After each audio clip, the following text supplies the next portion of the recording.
Belarusiya döwletiniň Mazir şäherinde okuyan türkmen talip gyzy 2000-nji ýylda Lewap vilayatynyň Amideriýa şäherçesinde dogulan Abraýewa Gowhar 28 martda akşam sagatlarynda ýaşaýan otagynda öz janyna kast edip dünýäden ötdi. Gowharyň näme sebäpden öz janyna kast edenligi barada anyk maglumat ýok.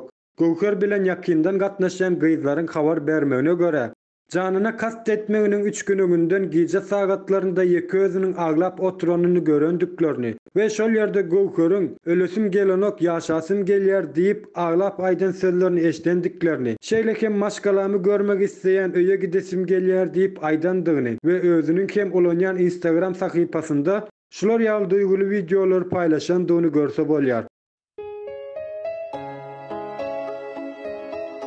Gowhar bir ay mundan öň koronavirus bilen kesellap, ol keselden hem dol ýagdaýda gutulandygyny aýdýarlar. Gowhar janyna kast etmesinden öň hat ýazyp goýandygy we ol hatyň daşynda hem ejeme gowşuryň ejem açsyn diýilgi ýazgylar bolandygy sebäpli hiç kim tarapyndan açylyp okulmandygyny gurrun berýärler. Merhumy Belarusiýa döwletiniň Minsk şäherindäki musulmanlaryň öwliýasynda jaýlanyljakdygyny aýtýarlar.